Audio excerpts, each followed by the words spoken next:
you have to understand another thing. This means eclipses are happening here, right?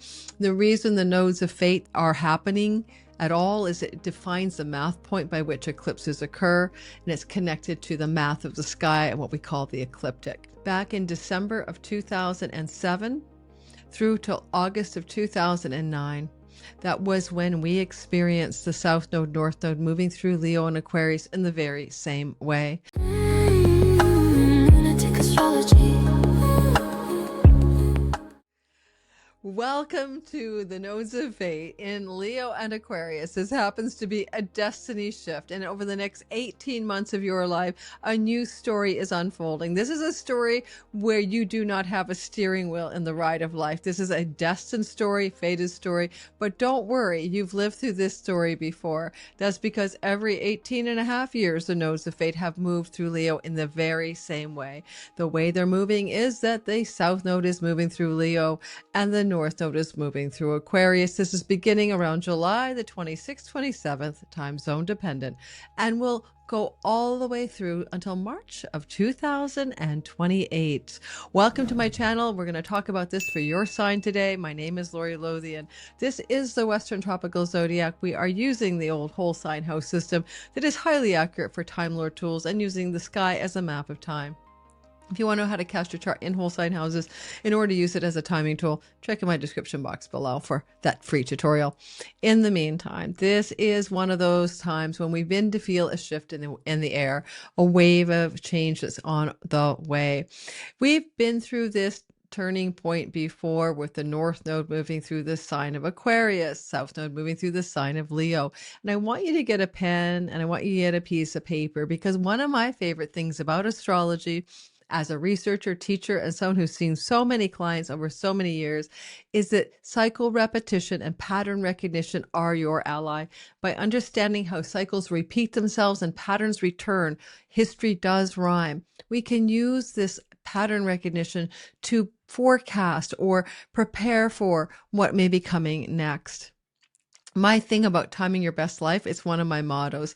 It's not that we can change fate or destiny, but we can move in alignment with it and prepare to move with the sky, not against it. So get ready to write these dates down. Back in December of 2007 through till August of 2009, that was when we experienced the South Node, North Node moving through Leo and Aquarius in the very same way. Of course, if you were born in like December of 2007 to August of 2009, and that was specifically like December 18th of 2007 to August 21st of 2009, you're going to have your nodes exactly in the same place again, coming back in the same way. We call that a nodal return, and a full nodal return in which we're going to be aligning with that destiny factor in our lives that we set in motion as spiritual entities incarnating on Earth. If you go back to 1989, the month of May, all the way through to November of 1990, that swath of 18 months, May of 89 to November of 1990, you may have your North and South Node in Aquarius, North Node, Leo in South Node in Leo. You two are having a nodal return. And finally, November of 1970 to April of 1972, yet again, South Node in Leo, traveling in Leo, and the North Node in Aquarius. Okay. So go back in time for that window of, fall of 70 to April of 1972, May of 1989 to November of 1990, December of 2007 to August of 2009, to see if you can find pattern recognition. Like for the world, we all think of December of 2007 to November of 2009 as the world financial crisis. And hopefully that doesn't happen again. But I'm just saying, go back to your own life. I remember in May of 1989 to November of 1990, we had that Black Monday stock market crash that year. I don't remember exactly when it was, but it was sometime in the late half, I think no, that was 1987. Ha, never mind. Don't worry about it. But I want you in your own life to actually work on looking at those past behind you, those 18-month segments in the past, and comparing notes, because it's never going to be the same twice. And what makes this particular nodal cycle so very different is Jupiter, the fairy godfather, Santa Claus, ho, ho, ho, good guy, wise man, guru, dispeller of darkness, prosperity, growth, expansion. He's traveling with the South Node in Leo. Now, we'll be talking about that at a world level, existential level in another video.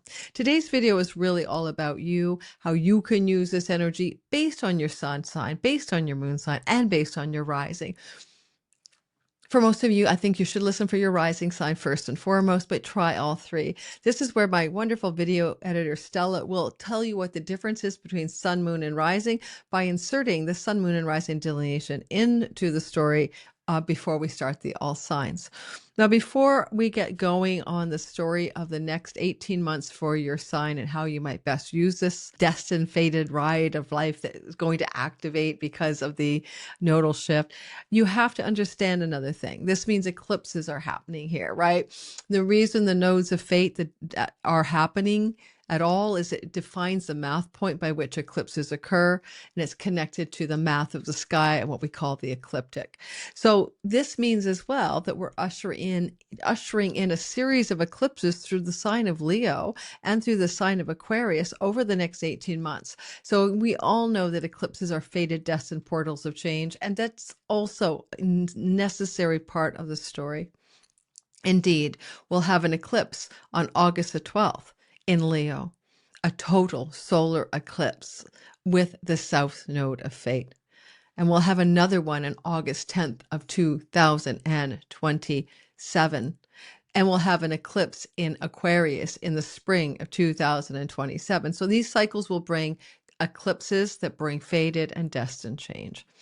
And so let's talk now about one other element of the understanding of this next 18 months. And I always think it's kind of cool that the occult just created the moon card and the tarot of the 18th card of the tarot. Did they realize the moon, the nodes of fate, Rahu and Ketu, were going to be correlating to 18 months? Obviously they did. It's a code of esoteric occult knowledge embedded within the archetypes of the tarot cards themselves. But one thing about this story of the shift of the nodes into the signs, right, into the new signs, is that we're also finishing the old story. Back around January the 11th of 2025 through until now, late July of 2026, the nodes of fate were in Virgo and Pisces. And that is another story that's still finalizing up. So you have to understand we're kind of in the brackish waters between cycles. And the reason is that in the month of August, near the end of August, we have a Pisces eclipse. It's connected to the old cycle of eclipses that began in Pisces in September of 24. They really dug into the egg yolk of eclipses when the node was also in the same sign during most of 2025.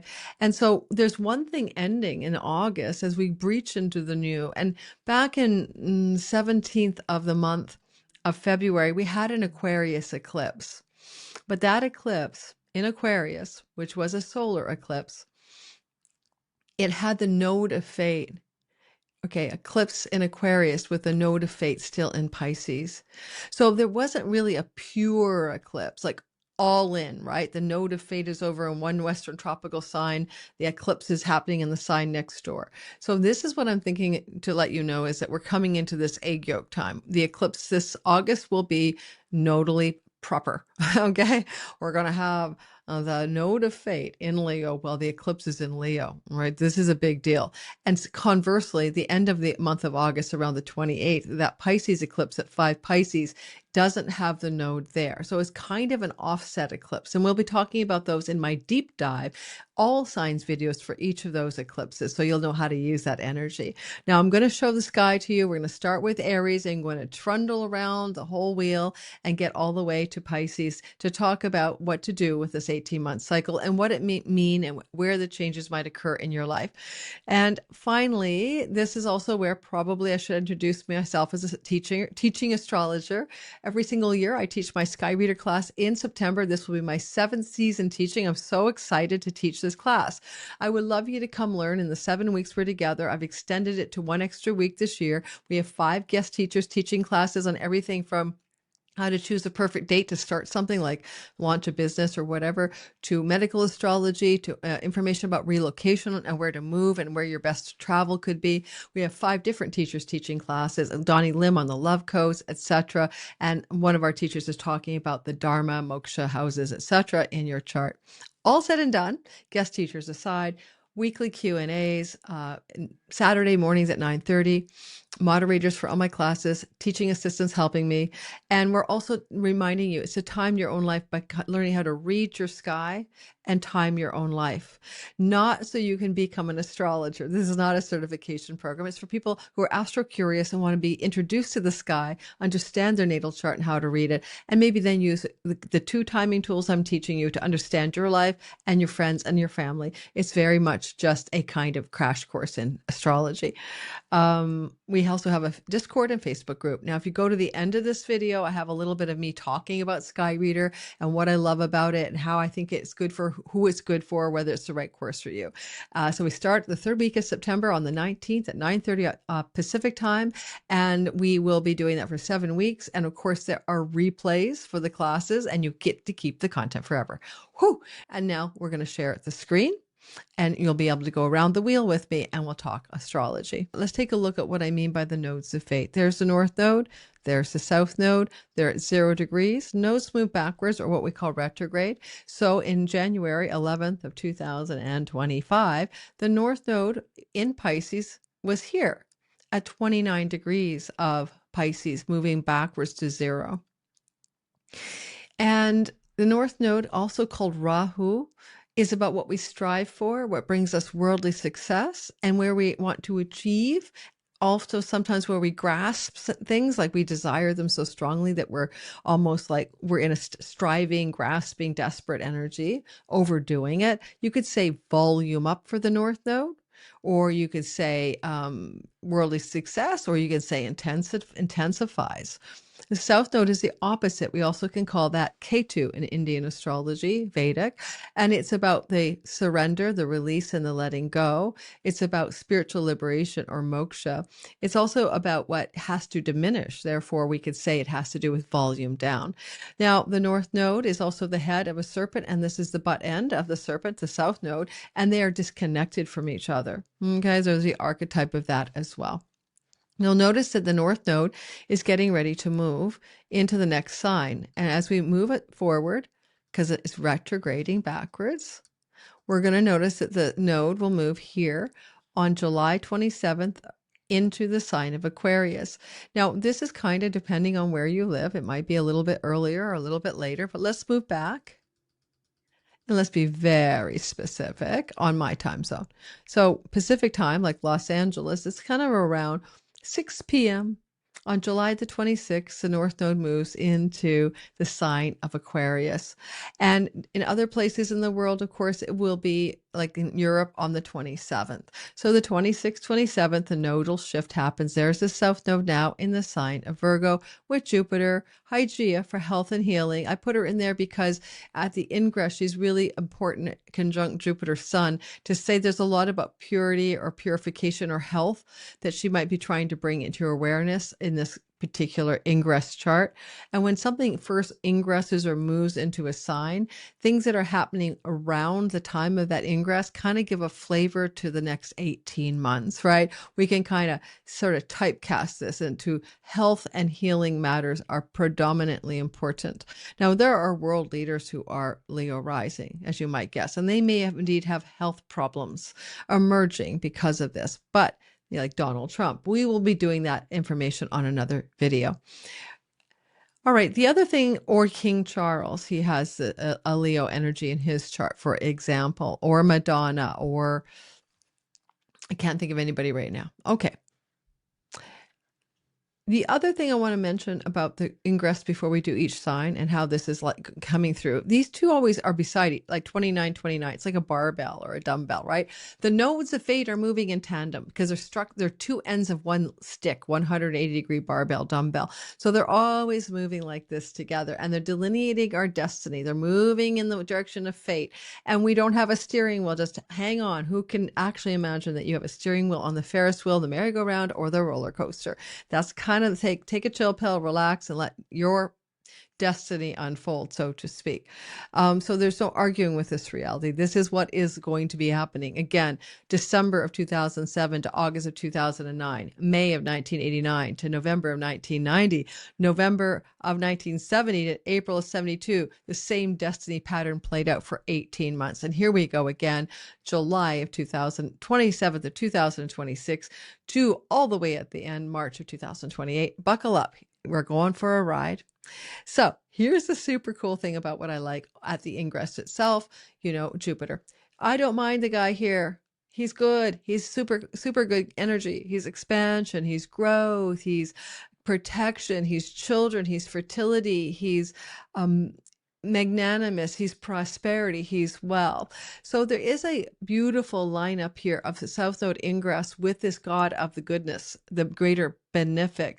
And we haven't seen that combination since 1896, but also 1990. In 1990, the South Node and Jupiter were together for 3 months, only at the very beginning, kind of like July, August, September, and then it was over. This is rare. We have South Node and Jupiter together for the entire 12 months until next year, July, when Jupiter leaves the sign of Leo. This is indicating something very special in the world, something we haven't seen before. And we also haven't seen since like the 1700s, the idea of that Pluto would be in Aquarius as the North Node was voluming up Pluto. And Pluto, out of bounds, north declination for the next decade intermittently, indicates a lot of rebellion and people pushing back against structures of power and overthrowing their overlords and dominators. And that North Node will only amplify the people taking back their power. So there's a lot going on in this next 18 months. It sounds interesting to me. Really sounds interesting to me. And I do not mind this energy. Let's take out all of that ascendant stuff. I didn't mean to have it in there. I was doing a video for another reason. Goodbye. All right. And we'll also put Juno in. Why? Because Juno is sitting with Pluto. I just think there's going to be a lot of new, what do you call it? Word come to me. It's going to be a lot of new power structures formed with new agreements, new contracts, new clauses, new brokering of deals. We're going to see new alliances, economic and international, that we've never seen before. This is going to change the face of the geopolitical landscape, this combination, in the next 18 months. Juno, Pluto, and the North Node. Juno, the wife of Zeus, who's opposite on the other side of the field. Yeah, it's a big deal. So we'll see a lot of new political, economic, and geopolitical alliances, and with the North Node in service of wealth or growth of prosperity or success. So we'll see what happens when you shake it all out, especially in the Middle East. This is China, Aquarius rising. So we won't do too much world astrology. Let's get to your sign. China will have new boundaries, new lines, and new political alliances, and so will Russia. Both of those have strong Aquarian stories. Hello, guys. You always ask me, rising sign, sun or moon, how do I listen to this thing in astrology? Well, your sun is who you really are. Think of it about your spiritual essence, your divine light, the flame of your soul that lives forever, takes on a body, and that body is the ascendant. You might think of your sun sign like the actor who plays the role in the movie. Your sun is the real you, and the role you're playing in the movie, well, that's your rising sign. You tend to look like that sign. You tend to act like the personhood of that character in the simulation. It is not your real self, but you need a vehicle for your spirit to express. And when we look at your moon sign, we think about how you feel and think about life, your happiness, your emotional blueprint, your subjective well-being. But you remember the moon is only reflecting the light of the spiritual essence of you, the sun. So therefore, it's a temporary aspect or an operating system for your consciousness. I see a lot of the time that people's moon sign is really useful when you want to see how you're going to feel about this sky, but it also connects you very strongly to energies of home, safety nest, and mother. The moon is that stuff to do with the nurturant part of reality. When we talk about your sun sign, it can be father related material, but also connections to your purpose and career. For your soul is inherited, it's on planet Earth to do something, right? And we usually call that a purpose of some kind. And lastly, the ascendant, very sensitive to your body, very sensitive to the fates and the circumstances of life. That is where your rising sign is, how you showed up, took the first breath of life. What was the sign on the eastern horizon at the time of birth? That's what the rising sign is. And it's very accurate for delineating a astrology at least until the age of mid-40s, and we begin to move back into our true self, into our solar energy, and we'll notice that our sun sign becomes as accurate or can be more and more actively useful for prediction. Already, sometimes you'll look at children for the first 7 years, and they're operating primarily on sun sign energy. So when you're looking at your kids, definitely listen for their sun sign over their rising sign. All right, guys, here's that short form. Take it away. Let's go into the chart ahead. All right, to bring us to your sign, we'll start with Aries. We'll roll around the wheel. The whole point of what we're going to do is talk about the nodes changing signs.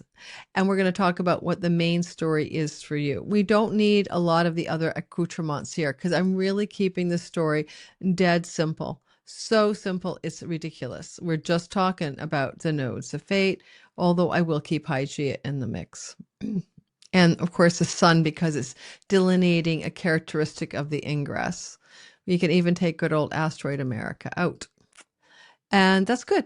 Here we go. We're going to start with Aries. Let me also adjust the chart. Aries sun, Aries moon, and rising sign people.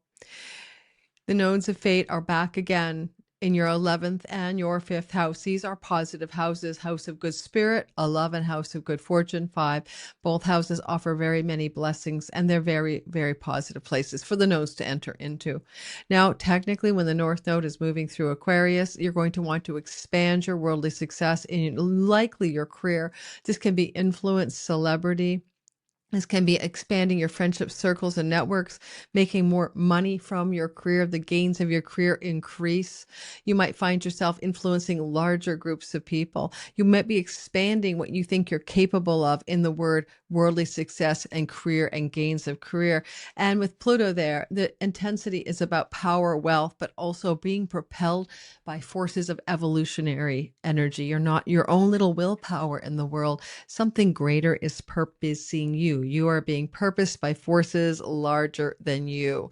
And you can feel that. You feel like there's some kind of wind under your wings, so to speak, that's not even mortal wind. It's some kind of supernatural, super-powered wind.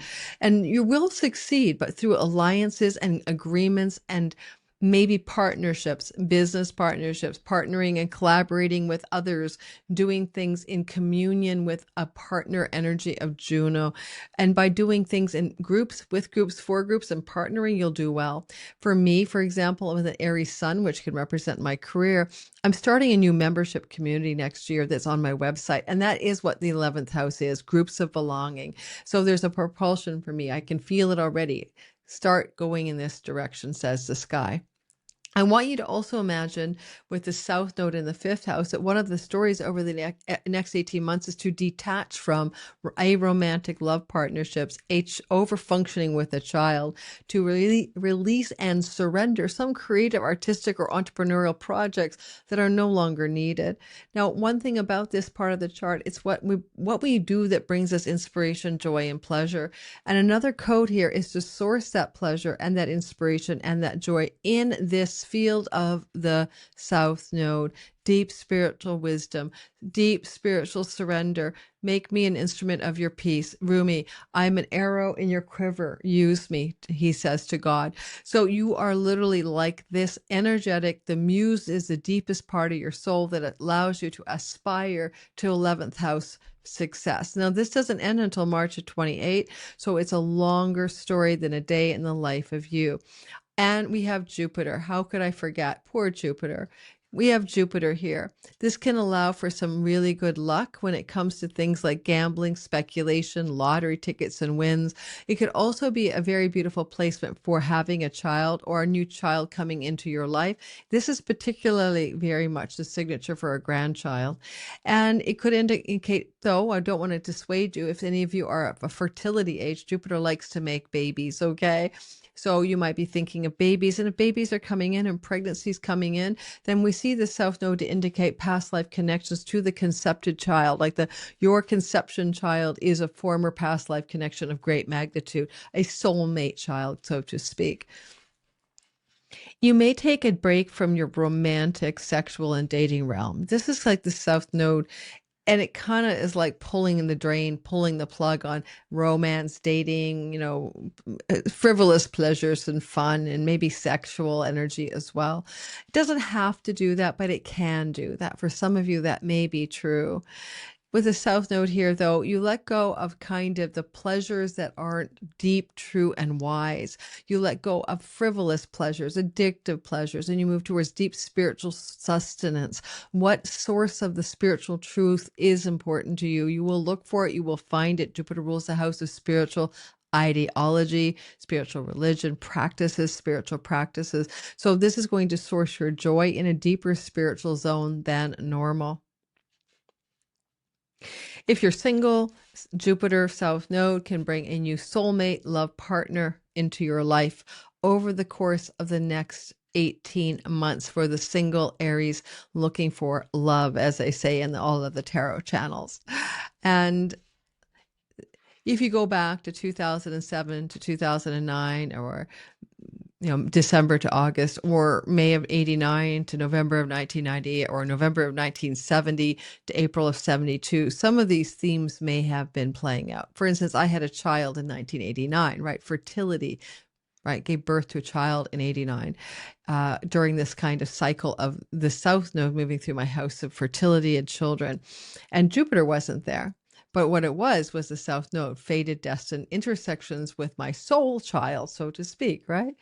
The other thing I would say, if you're comparing notes, you really can't compare because of Jupiter, right? The last time the South Node and Jupiter were here was in 1990, but for only 3 months. That would have been something very early on, I think. I can't remember exactly the dates. Maybe it was May, June, and July. So you did have that combination there. But for the most part, this goes back to the 1800s. So this is Jupiter for a whole freaking year. Of the 18 months, 12 of it holding the hand of the South Node. Very powerful changes. If you're an artist, a performer, a musician, if you're a creator of any kind, this is gorgeous energy. Jupiter is going to allow for the muse to expand your ideas, for you to grow something juicy in this part of the sky. And at the same time, you're in a deeper you're rooting your growth patterns in the deepest spiritual part of who you are. Because of the ingress, I should have mentioned this, there is a square to Chiron. Not really, but yes, it looks like it's a trine, but it's actually a fixed square. There could be things in our lives that whole sign square that we're going to try to fix in the next 18 months to heal our wound about money, to heal our relationship to money, to our value, to our self-worth. So there is that theme that you as an Aries will work through. What is it about purpose, value, the key to purpose, making money, valuing money, self-worth, and ability to generate money? Because you could be very wealthy under the sky as you deal with this idea of money, purpose, value, and consider yourself wanting to be on purpose, Chiron. But you have to heal any lingering worthiness issues to be quite wealthy. Pluto is going to increase your wealth significantly if you allow for it. So go back into your life, look at where you sabotage your money stories, look at where you might think, a mom or dad had a lesson for you and it doesn't really work. Like, we'll always be poor. This is a poor family. Anything you learn, money is the root of all evil. Undo those narratives. In fact, your childhood section of the sky here is where the nodes of fate are generated. Like it's the house of the moon is what I'm saying. So good, for goodness gracious, you're definitely want to go to think about your reality in relationship to childhood stories that could literally have indicated where those wounds are. Yeah, and then even on the ingress, the moon is cold and stoic, right? And sort of damaged in some way. So go back to your childhood and look at what it is that you're trying to unwind about your worth, your money, and your power, and your ability to be influential in this world and successful on your professional front. Taurus, sun, moon, and rising sign. The sky tells us that we have a turning of the wheel of destiny as we move into this new nodal cycle. And from July 26th, 27th until March of 2028, you're on a new ride. We have the South Node of Fate moving through your 4th house. 8 out of 10 times there's a change of home when this happens. If not a change of domicile or where you live, then it may be major changes within your home, who you live with, for example, who you cohabitate with. The South Node will be moving angular to your Taurus sky, meaning there can be major changes in your marriage, your identity, and your career. Similarly, the North Node is doing the same thing. This is a kind of chart where it looks like you want to increase your career success significantly. You're aiming, Taurus, for playing your A game in the next 18 months in your career zone, powering up with your Pluto, making yourself more powerful, wealthy, and determination to move into success and worldly success is being volumed up by the North Node with transpersonal willpower Pluto, taking you to new heights in your career. Juno, you might also be in a condition of partnering up with others to achieve this business and career success. This could also indicate a power marriage like Bill and Hillary and Sonny and Cher. There may be somebody that you're going to marry who has wealth or power in this world. You could be doing a very public marriage in the next 18 months, and it will have the quality of fate all embedded within it. The energy up here is where you want to be visible in the world. If you're retired, how are you going to power up to be more visible in fated ways that are potent and cathartic and regenerative, and maybe almost like a resurrection, a death and rebirth energy in what you consider professional success? If you're retired, what do you consider success? What looks like good on you? And what do other people say that looks good on you, right? Like, hey, look at retired old Sally, or Joe or whatever. Look at what they're up to. This is amazing. A lot of retired people, retired from one career path, go on to do another thing, right? But it's important to them. It's a mission, it's a purpose, it's a calling, and that counts too. All right, Jupiter down here is good for more children in the family, meaning that your children can have children. This can also be you wanting to have children. And sometimes this simply means that you likely will have a pregnancy or conception generated, in the next 18 months from the ingress. If you don't conceive a child by then, you may birth one, conceive one. The very strong fertility signature continues because Jupiter in July of next year moves into your conception house and will be there for years. So there's a kind of window of July of 2027 to March of 28 where you can, see a lot of fertility potential in this story. So yeah, you could think of maybe making a baby next year if you wanted to, or you don't have to actually, or your children can make babies as well during this cycle. Now, with the energy of Hygeia down here, and the sun, of course, on the ingress is here as well. That's why we're having an eclipse on the 12th of August, total solar eclipse. Health issues with father figures, right, is baking into the next 18 months, where a parent, father figure, maybe, it could be an uncle, it could be a great grandfather, I don't know, but that's a masculine energy. So health challenges with father figures in your family of origin may be a feature of the next 18 months. Could even lead to inheritance money with Jupiter ruling your 8th house. The square to Chiron by the nodes of fate, and I know it looks like a trine and a sextile. It's not. Sorry, software is malfunctioning on this. It's called a whole sign square. Fixed signs. And the square to Chiron to the story of the new 18 months is something like healing your identity wounds, Taurus. Like, how are you feeling about you? If it's your Taurus sun, about your career. If your Taurus moon, about your emotions and your home life. Taurus sun is about your relationship to your father. Taurus moon about your relationship to your mother and healing those things. Taurus rising is about relating to your body, your personhood, your character in the simulation, and how you feel about being you. This is often an outsider archetype, not belonging, not fitting in for you Taurus risings, feeling outcast from reality. And so there's a lot of ways that that's trying to heal. And the nodes of fate are pinging that, indicating on the ingress of the nodes into the new signs that you are literally working for 18 months on a deep, profound healing of self, one way or the other. Some of you might want to go back to school, educate yourself, or learn, and that propulsion in the next 18 months is possible. The moon is the ruler of the ingress, or the nodes of fate, and basically says, the moon is the reason the nodes of fates happen. They're called the lunar nodes. And so there's something about higher education, foreign land travel, visas, and passports that may be generating a huge amount of excitement for a lot of you over the next 18 months. All right, Gemini, Sun, Moon, and Rising. Welcome to the new nodal story. For the next 18 months, you are being propelled by destiny and fate into a new path.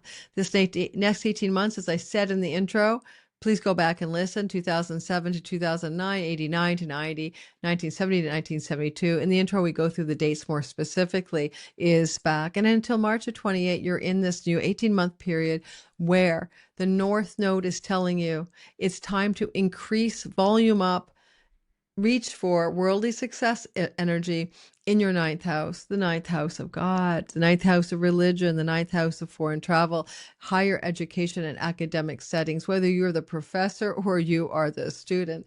Up there, we learn stuff. We learn. It's a house that's associated with books and knowledge and courts and law books and even astrology books. So there may be a book publishing story here. Some of you may be propelled as a Gemini to want to pen some matters and put them into words and publish them.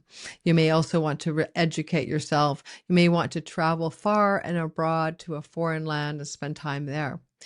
And with this energy of the South Node, Jupiter is co-present, and the energy of the ingress suggests a bounty and a prosperity and expansion and growth in areas of life connected to teaching, writing, communicating, especially in the social media sphere. In today's world, this is our social media house.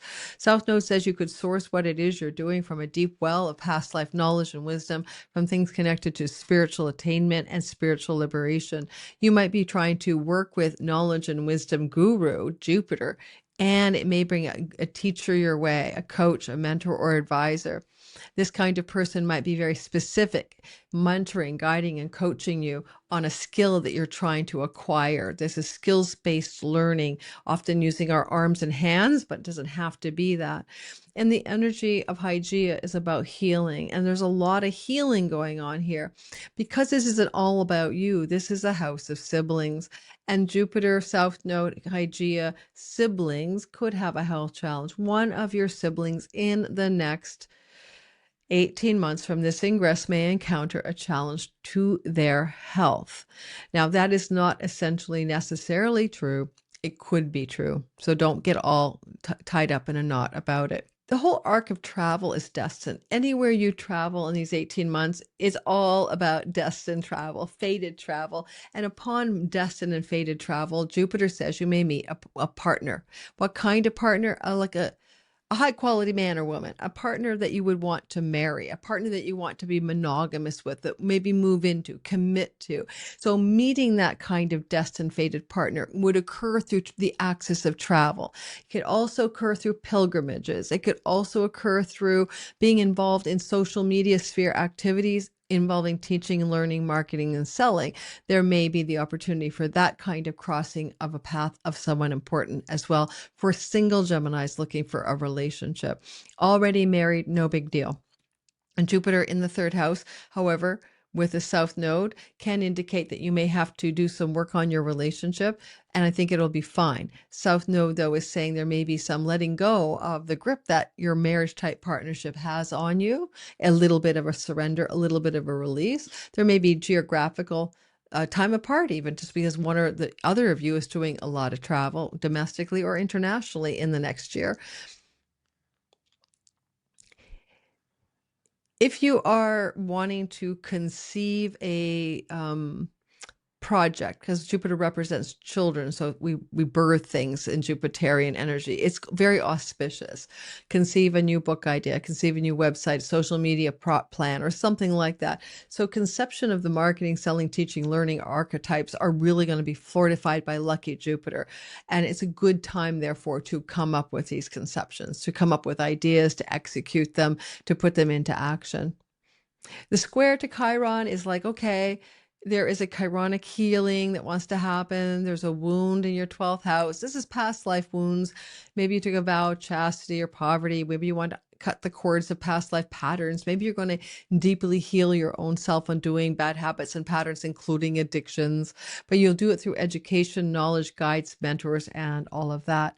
This is a spiritual liberation house, and you might find yourself looking deeply at shamans, teachers, guides, or mentors to get you into a place of spiritual awakening. Some of you will go very deep in that regard. On the other hand, you could have a guide, coach, or mentor in anything, including writing or teaching or that kind of story. A lot of times Chiron looks shamanic, and you might be wanting to learn shamanism, study with a shaman, learn from a distant land, wise elder or something like that. Not necessarily elder. Jupiter's not old, just wise, truth and knowledge, guide and mentor, healer people that you're going to draw into your life over the next 18 months. Okay. The chironic wound can be a really deep place for you here. The 12th house is a spiritual awakening house, a profound spiritual awakening house. It may call you to investigate the deepest part of who you are beyond this character in the simulation. And perhaps you will translate what you learn into the sphere of publishing and writing. That would be a very easy way to interpret this. The moon rules what the nodes do in general. I mean, the nodes of the moon, the lunar nodes, and the moon is in a disposition of difficulty. She's unfortunately in exile from her money house. That can be money matters here connected to unearned income, shared resources, and chunky money that can be a part of what the story is asking you to pay attention to. And if that is true, and it may not be in the next 18 months, you may be paying attention to legal matters involving other people's money. That could include an inheritance. That could include spousal separation money. That can include money from your in-laws. And you may be having your attention very drawn in the next 18 months to financial matters involving other people's money. That can include money from even anybody you grew up with in your family of origin, including perhaps siblings. But there's lots of other people's money on your mind over the next 18 months that you're having to deal with in some way. Okay. Now, I might need a chocolate break, but I don't know how to pause Riverside yet. You think I would have figured that out. You know, it should be simple, but I'm not seeing a pause. So let's continue. You're looking at Cancer, Sun, Moon, and Rising sign, and it looks like the nodes of fate are moving through houses 2 and 8. 2 and 8 is a house of money, and there's a lot of money change coming your way, like it might have happened in 2007 to 9, 89 to 90. 1970 to 1972. Exact dates of those turning points are more delineated in the intro to my video. Because the North Node is increasing other people's money, chunky money. I always call it chunky money, you know? It's kind of like, here's a paycheck, here's a commission check, here's a royalty check, here's a Google AdSense check, here's money from your spouse, here's money from your divorce settlement, here's money from your inheritance, here's money from your tax rebate. Okay, all of that is increasing. More of that stuff. Give me more, give me more. It's coming your way. Pluto, power and wealth. Juno, agreements, contracts, business partnerships. So, on the other hand, in-law money or money from your marriage partner itself, herself, himself, may be coming into your life to increase in the next 18 months. Where you're leaving money on the table, so to speak. You're releasing or letting go of money that you earn. Now, that doesn't mean you have to let go of money you earn. This could deplete your savings account. It could happen. But for the most part, it's more like the hustle and the desire to make money, the urge to be like generative around money is going to decrease or diminish or volume down. And it could be really good if you want to rely on money over the next 18 months that, you know, you have a nest egg or you're going to go into your retirement funds and just sort of take some time off in the work world or the hustle world and generate money, use money that's already there or available to you or will come to you. All of those are possible.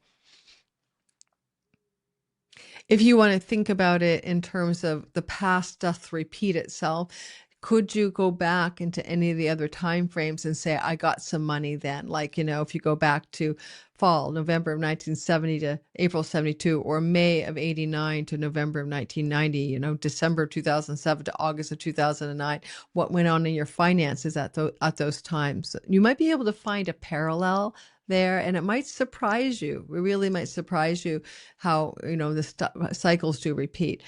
But it's not always entirely the same. Jupiter is Santa Claus. He's in your physical health, anybody? Second house. And you want to be careful with oral health in the next 18 months, dental work, teeth, gums, all that kind of stuff.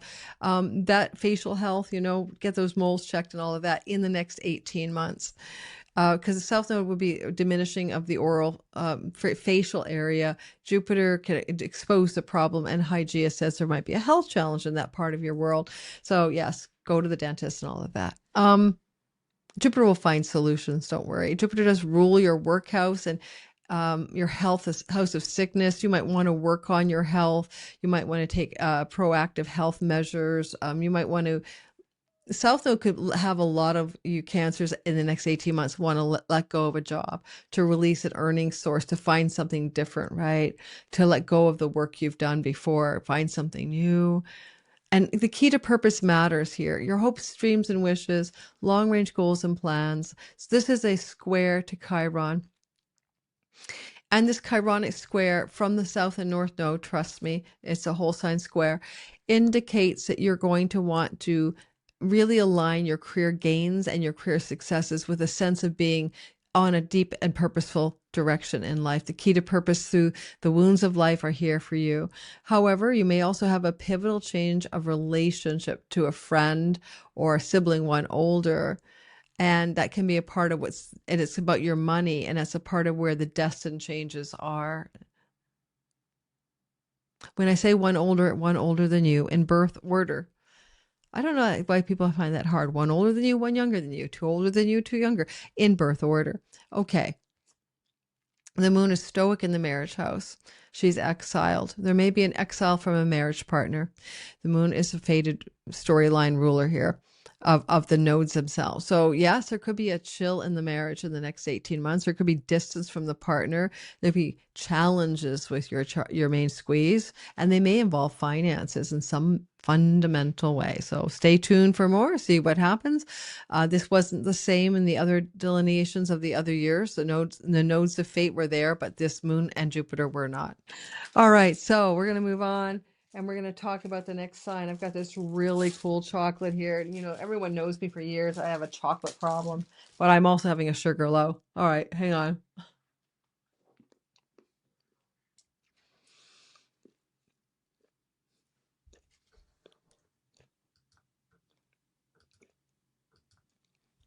Leo, sun, moon, and rising. The sky tells me that you're having a real big deal.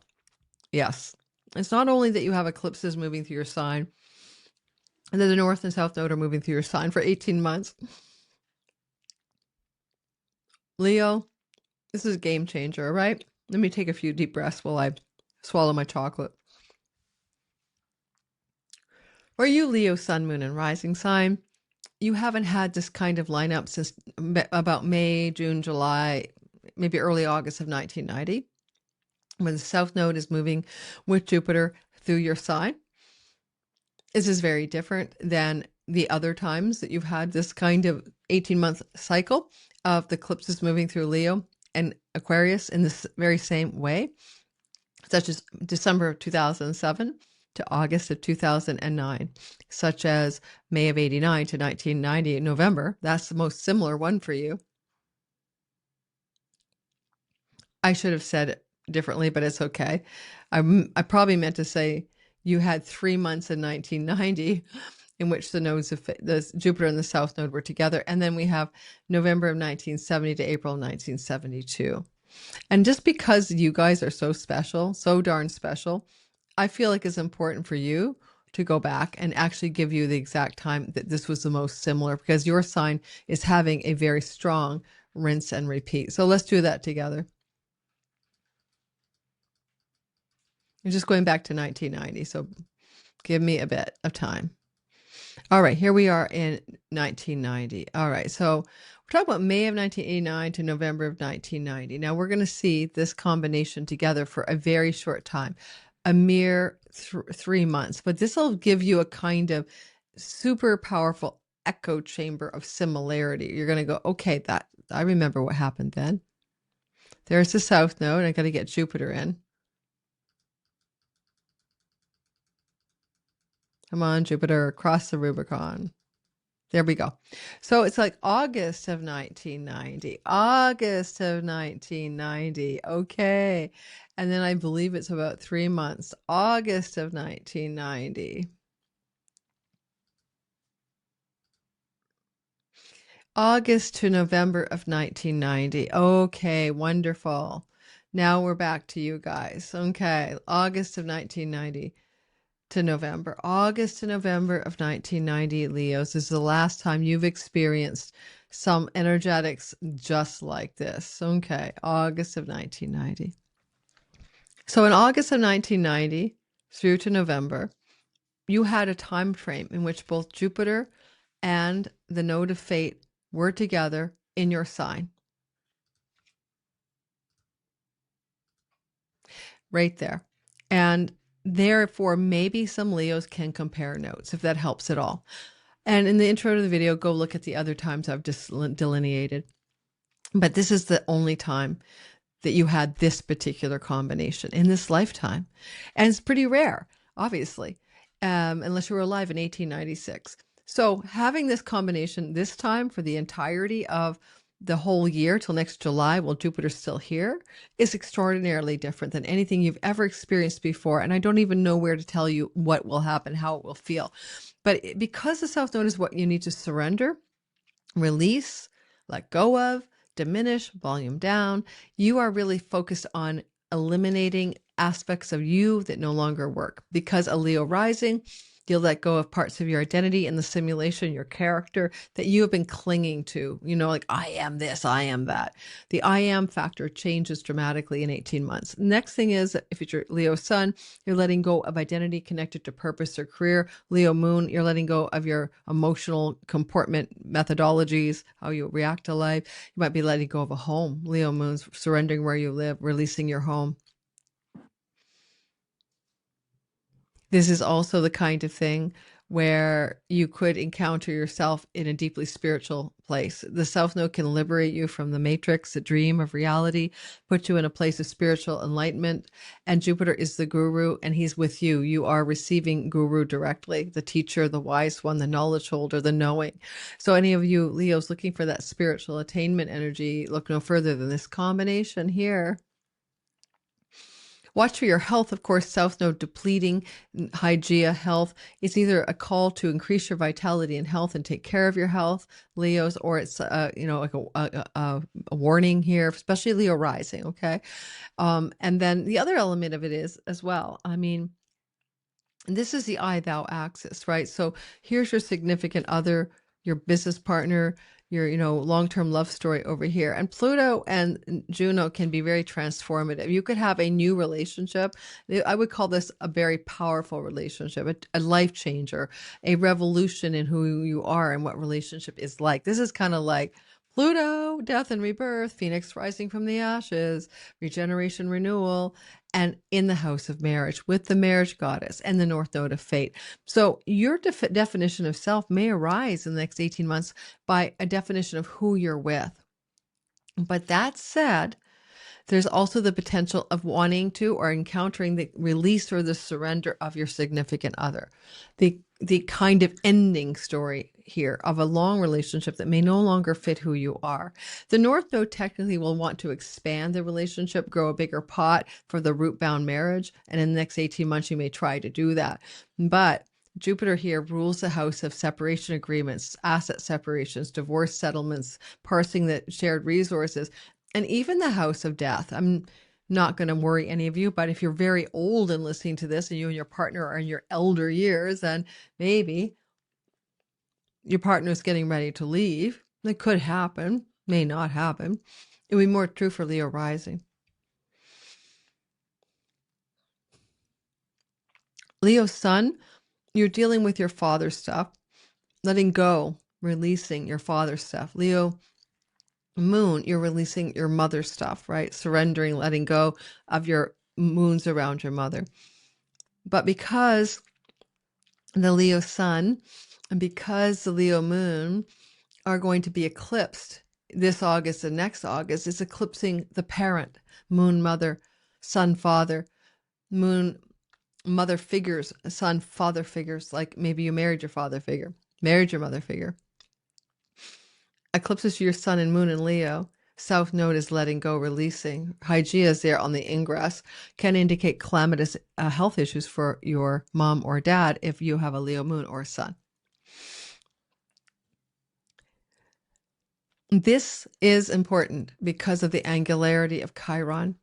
He's in your temporarily here till September, but he sort of bakes in a square from the whole fixed sign axis. And there's major career changes here and major reputation status changes too in the next 18 months. Career changes would be like importantly aligning your career with deeper purpose. Reputation changes are status changes as well. I'm married, I'm divorced, I'm widowed, I'm separated. You know what I mean? I'm single, take your pick. This sort of social standing, visible reputation. There's changes there as well. And so a lot about your life is changing in the next 18 months. And that's the whole point of the eclipses. They're here to make the changes happen. You don't have the steering wheel, you're on the ride. With the moon deeply stoic in her Capricorn exile, you may feel exiled. You may feel exiled from a particular livelihood, a path, a work path that you were choosing or that you were on. The exile may just mean that you're leaving it. Fated destined change is also perhaps recalibrating your reality around around pets, domestic animals. This can be the loss of a domestic animal, for example, passing away of an elder pet in the next 18 months. This can also allow for the letting go of particular debts you hold, whether they're real, pay off that credit card, for example, or they're karmic debts. And there's a kind of stoic energy here, but an exile. To be exiled from your debts is a good thing, right? I don't want that debt anymore. Thank you, anybody. I think I'll pass up that debt. And that's what I've got for you for the next 18 months. Again, you guys are in the thick of it. You haven't felt this nodal cycle for a long time. You definitely want to like and subscribe and hit the notification bell. I always forget to say that so you don't miss a thing, because we are going to literally have that total solar eclipse, and we haven't had a lot of those. We had one in 1971, a lot like this, one in 1990, but not as powerful. So you're going to have a total solar eclipse rock your world in August on the 12th of the month. And another one, by the way, next year as well in August. So this is an important story for you to track, Leo. So please don't forget to keep in touch by liking, subscribing, and watching my videos. That video will be coming out closer to the beginning of August. Virgo, sun, moon, and rising sign. It takes me a couple of minutes to figure out reality, but now that I'm looking at your sky, are you ready to let go of an addiction? Are you ready to surrender a bad habit? Are you ready to go into rehab? Are you ready to get enlightened? Are you ready to travel abroad or even move abroad? Are you getting ready in the next 18 months maybe to take possession of some money that isn't coming from your normal paycheck? Could it be that you're going to have some money coming from someone else in your life that allows you to reduce your debt load or your financial load? This story looks very true as becoming wide awake on July 26th, 27th. You certainly look like you're reducing expenditures. So if you talk about the 18-month period that starts July 26th, 27th, and it goes till March of 2028, it's not exactly like the other times I've talked about in the beginning. It's not exactly like December 2007 to August of 2009, not exactly like May of 89 to November of 1990, and it's certainly not like 1970 to 1972. And the reason is we have Jupiter hanging out here with the South Node. And well, you had this South Node Jupiter combination for a very short time, August to November of 1990, right? That's it. This is going to be here for a whole year, all the way through till July, where Jupiter's still with that South Node. So this means letting go and surrendering with deep spiritual knowledge and wisdom, something that impacts your health and your vitality. Because this is a house we associate with addictions and substance use disorders, self-undoing, self-sabotage as well. That's a whole kettle of fish you want to release. The South Node represents past lives, and you're in a house of past lives, and there may be a deep unearthing of those parts of your reality. This can be a guru, a teacher, a spiritual guide. This can be spiritual awakening and liberation for some of you Virgos who are, looking for that in your life. This is where you surrender, and this is a house of total surrender. So South Node is like, say, let go, let God. And you'll move in the next 18 months into the North Node propulsion of more career success. You're looking like you're going to increase your worldly success and your power and maybe your wealth, but it may connect to livelihood, job, service, and work. It could indicate you become quite married to your work, or that somebody here is looking at partnering up in work related matters, finding a work partnership of some kind. And whatever you're doing, the North Node in the sixth house can increase your job and work and even money success. But you're also looking at Pluto, and Pluto's a new story here as well. Pluto wants you to be authentically powerful. And this could put you in positions of higher authority within work structures. Like now you are the manager of the division or the global director of something. It can really level you up. And this is 18 months long, so don't worry. It's going to take until March of 2028 to let you know exactly what you're doing in the work story that looks pretty good on you, actually. Be careful that you're not taking on more debt in the next 18 months than you need to. So don't assume a jumbo mortgage. And Jupiter rules your fourth house of real estate and property. And he's with the South Node and Pluto in the sixth house of debts. Could mean you want to acquire a property, but the debt load will be enormous. So be cautious about acquiring or taking on large scale debt if you can, because it may happen and it may not be the best thing. It'll take some time to sit with it. Let the fates show you the way, okay? Jupiter rules your marriage and your marriage house with the South Node, and he's in an aversion to the marriage house. There may be some distance with you and a marriage type partner. It could be geographical. It could be a emotional distance based on being in different places in your shared values or spiritual life. It's hard to say, but the South Node Jupiter ruling the marriage house can indicate some need to let go of an aspect of your relationship to a long-term partnership. It doesn't mean that the energy of the relationship has to end. I mean, that it has to end, but some part of the dynamic may be asking for a release and a letting go and a surrender. You've been going through a lot with the North Node in your marriage house for the last 18 months before this. I mean, a lot of you were working to increase your marriage success, to expand your territory, grow a bigger pot for your long-term love story if you had one. If you didn't, you met destined, fated new love partners in the last 18 months before this. So now you're looking at a whole new story, but it still means you're working on stuff with your partner. And the moon, who rules the place where the eclipses happen, the nodal fated spots of eclipses, she's exiled from the 11th, and she's stuck in your Capricorn 5th house.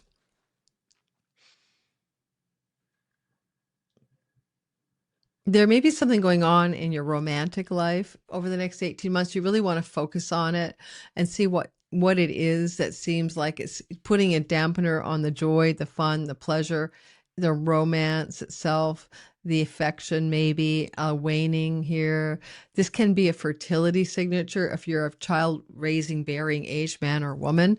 And it means maybe being stoic in the face of raising a child, or stoic in the face of having a pregnancy. But on the other hand, there's a lot going on in this 12th house. It's like you want to be alone because there's such richness in solitude. There's something about contemplation, alone time in the next 18 months, maybe even alone time connected to being home alone, right? Jupiter rules your home, and you're enjoying the solitude. And this is often a house where we go and frivolize, we go out and have fun with friends, we drink wine, we party, we experience life's joys and pleasures.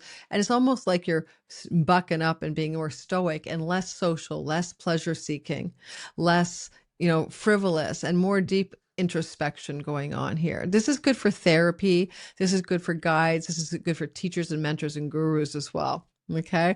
Deep soul work ahead. Virgos, 18 months, deep soul work, maybe separation geographically or distance emotionally from a long-term marriage type partner.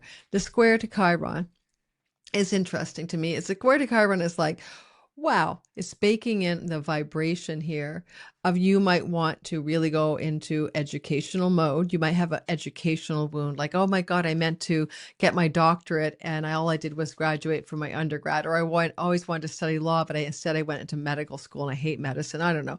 If you have any kind of yearning to educate yourself, there's going to be a call in the next 18 months to go into re-education. Or if you're young, the first time, you're really focused on finding your proper school and going in the direction you want. It can indicate that. A lot of the learning impulse will come because you're looking for a direction professionally. You want to learn something that's going to help you be a professional success. So there's a lot of practical energy in this yearning to educate as well. Okay, so some of you will do that. Of course, not all of you will do that. Let me know how it goes. And finally, I wonder if some of you are thinking of maybe relocating abroad. This can often look like, with the Chiron and Jupiter placement, like the next 18 months for some Virgos is to move your home to another country or a far place from where you currently live or from where you were born. And there's a strong compulsion there in the next 18 months for that. And it was not the same as the other times I've mentioned. Okay, so it's no really easy comparison there because of the Jupiter story being very, very rare. All right, Libra, sun, moon, and rising sign. The energy here, whoa, almost dropped my water.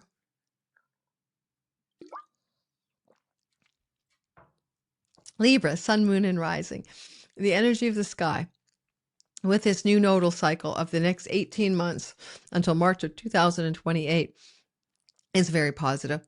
Jupiter is in his joy, in your house of good spirit. And the South Node is asking you to surrender, but also to go into the deep well of spiritual knowledge, wisdom, and past life gifts and talents and extract some impressive gains in your career.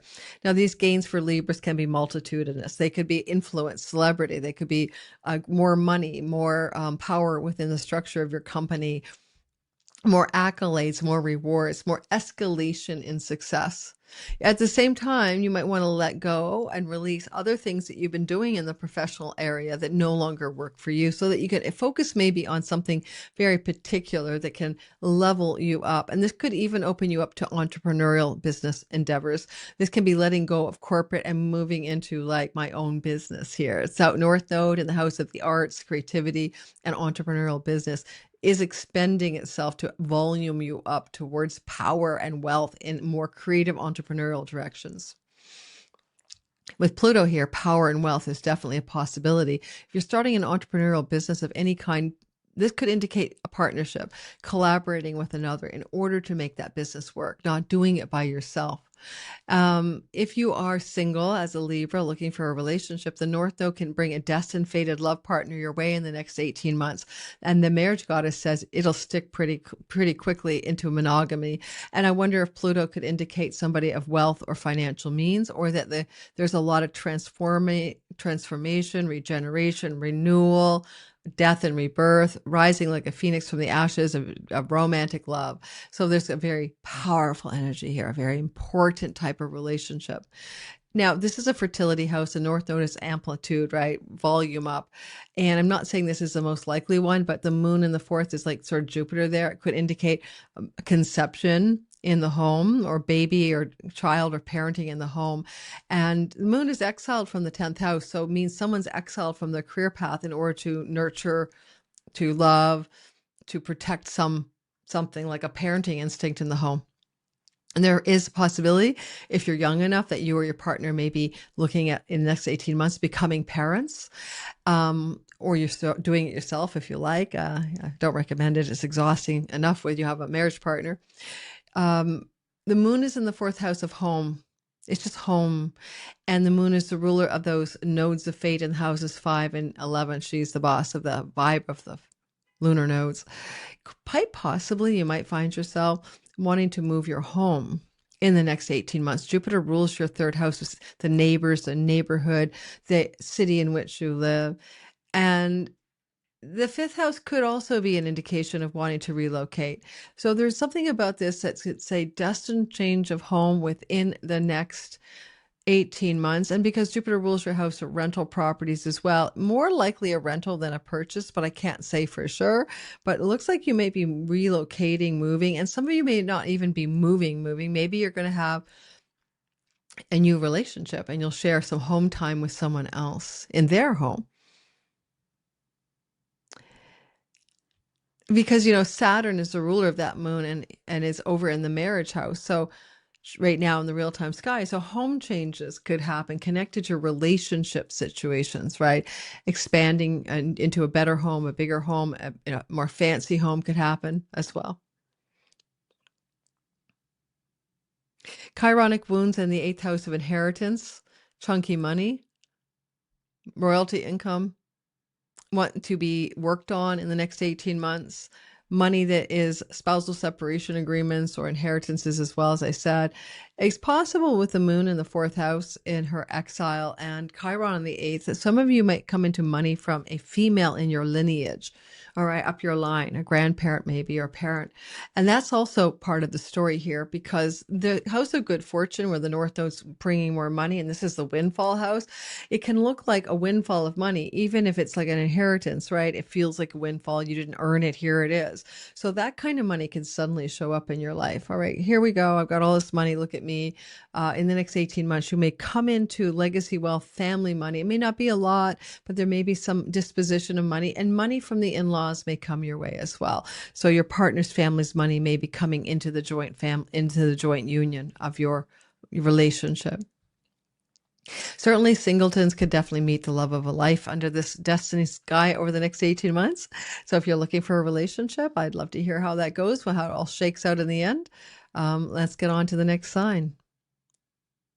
And I think I said, December 2007, August of 2009, May of 89 to November of 1990, and November of 1970 to April of 72 to compare notes, with only August to November being just very similar to the Jupiter South Node combo, if you have to be very specific. Scorpio, sun, moon, and rising sign. Wow, the nodes of fate are taking you on a new 18-month ride. Buckle up. This is a ride that's all about your increased success in your career and maybe changes in your home where you live, domicile. Angularity is here on the fixed axis of Leo and Aquarius. Therefore, changes in marital status, changes in domicile, home, and where you live, and changes in career are the next story. You might want to go back, of course, to see, did those changes happen in December of 2007 to August of 2009? Change your home, change your career, change your relationship status. Think about it. My Scorpio rising sun was thrust from the family home as we sold it, and he had to move out and move. May of 1989 to November of 1990, go back and compare. November of 1970 to April of 72, go back and compare. Now, this is different, never the same. July 27th this year to March of 2028.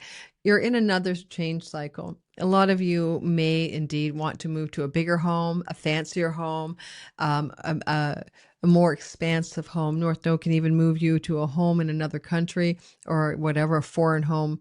And the move to a new home is very strong when you see the North Node in the 4th house, because you feel destined, fated moves towards something that's going to evolutionarily grow you, that will expand your reach or will indicate to you a feeling of worldly success.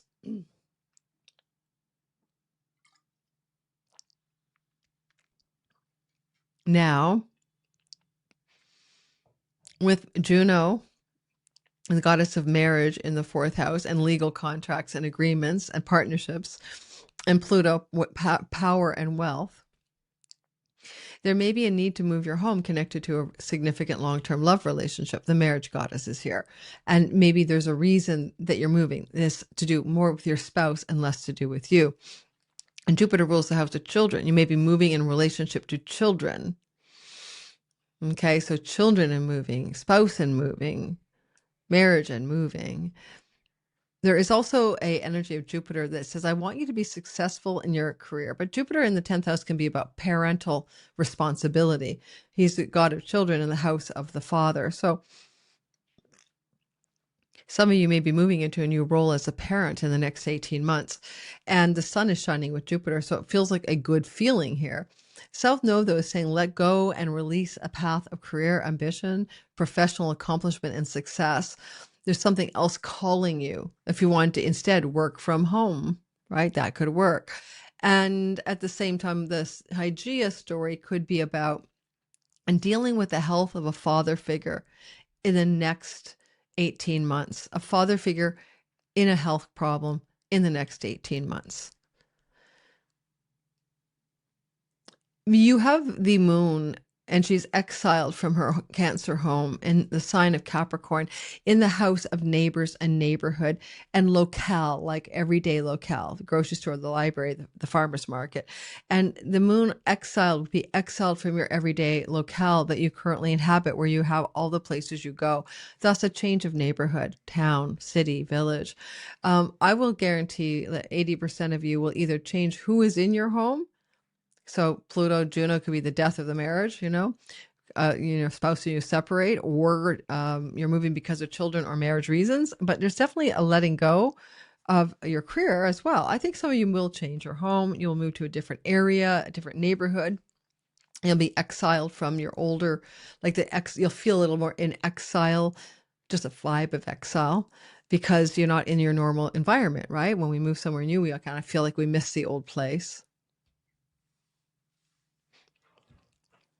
Kind of bakes in a potential for a sibling one younger than you to go through some challenges in the next 18 months. But with the moon being about fertility and parenting, and Jupiter also ruling the house of children, a sibling in your life may have a baby in the next 18 months. It may likely be more likely a sibling one younger, but can it be a sibling in general? Okay. Conceiving a child. So siblings and pregnancy depends on your age, right? Whether that's viable. I think the Chiron in the 7th house, gosh, the marriage house, right? Squaring the 10th and 4th and the nodes. You could find yourself wanting to really work on that marriage. There feels like there might be a woundedness there, a disconnect that needs to be addressed in this next 18 months. And your partner may be going through a challenge. It may not be that you have a problem with your partner if you're married, but your partner may be going through a unique and singular challenge, and you're there to be witnessing that challenge and maybe supporting them in some way.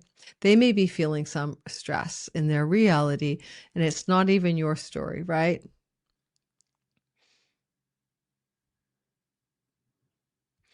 All right. And last but not least on this story for you, sometimes just Jupiter up here is luck. And now it's fated luck based on past lives. So fated lucky breaks can occur in your Scorpio life, in your career over the next 18 months. That is true. That can happen one way or the other. Especially if you're an artist, a creative, or an entrepreneur, okay? Then the kind of success you have will bring you more money. Jupiter rules your money house. That's for sure. A lot of career focus, a lot of home, a lot of relationship in the next 18 months. Of course, all of this, especially the nodal axis squaring your ascendant, if you're a Scorpio rising, it means watch out for your health as well. Then you also have the idea of kind of Scorpio sun and Scorpio moon. Sun is your career, moon is your home life. Scorpio moons are definitely looking like changes of home.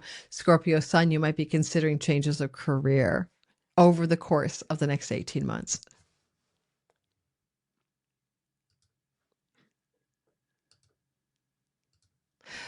Sagittarius, sun, moon, and rising sign, the nodes of fate, every 18 years go through an 18-month cycle of travel through new signs. This is going to take you back to, as I said in the beginning, December of 2007, 2009, 1989, fall to November of 1990, spring of 1989 to fall of 1990. November of 1970 to April of 1972.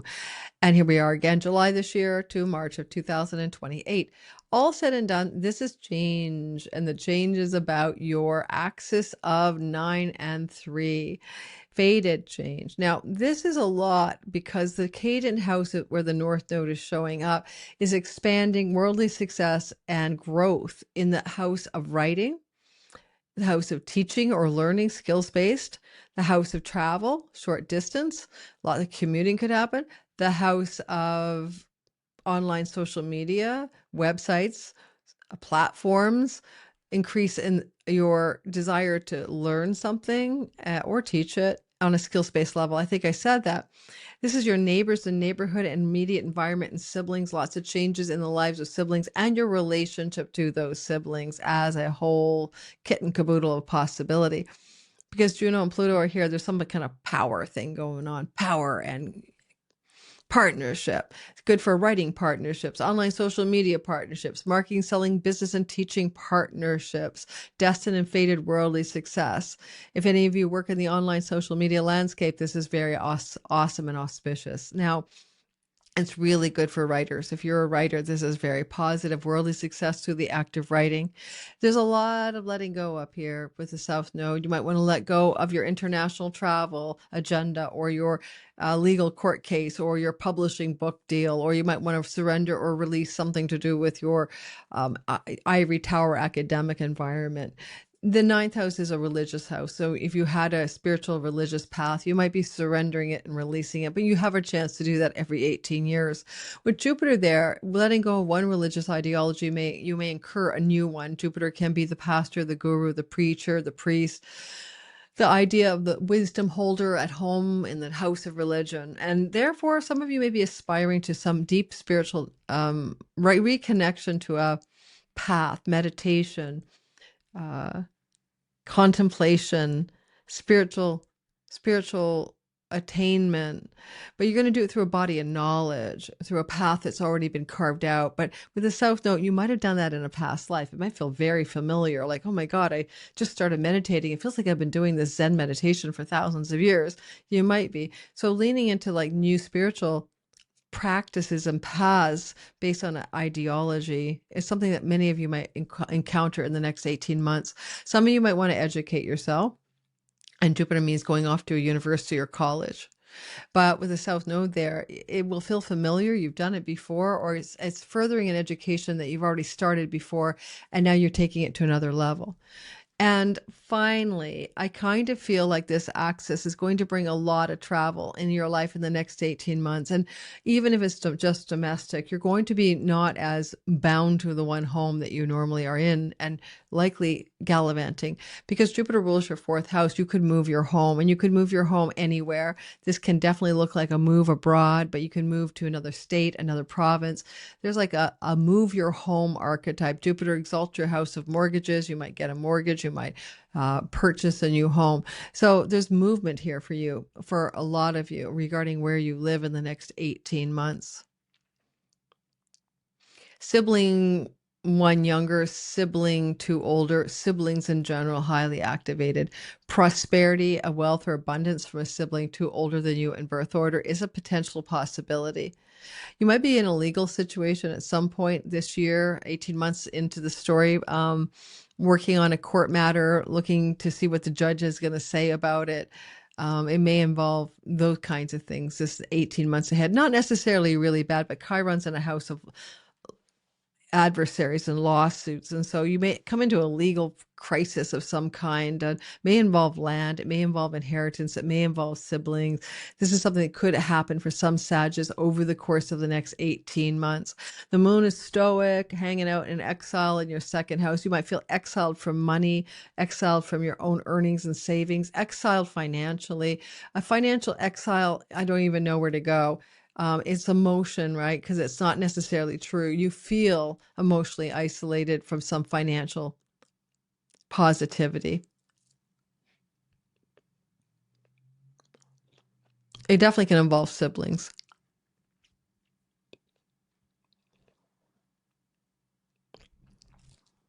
I'm going to add a sibling two younger as well. One younger, two older, or four younger than you in birth order. These sibling orders, those siblings could have challenges with you or just challenges in their life. Okay. The chironic wound to the sixth house may involve wounds with your pets, your work, your debts, or your health. And the wounds, if it's work related, is because you're being asked to make some changes and to let go of some path that you've been on in your work related reality for something new. A pet wound here is simple. You know, a pet has a health challenge in the next 18 months. Another wound here could be a debt wound, right? But someone owes you money. Money is owed by you, and you're having to figure this out in the next 18 months. Now, don't worry. Jupiter is the Lord of your sign. He's got your back. He's trinal to you. He's supporting you. And if you had to work out legal matters to do with courts and judges and debts and siblings and family of origin members, things are going to work out. That's what I'm trying to say. Even a parental inheritance, things are going to work out. So ultimately things will work out, but you're learning deeper lessons here about your value, your self-worth, your own relationship to wealth, and how you deserve wealth. And ultimately your lesson is to make money in this chart. And so if you're not making money in the next 18 months, you're going to try. If you've been relying on spousal support, inheritance money, or whatever, you're going to try to make money. You're going to figure out how to make your own money. Okay?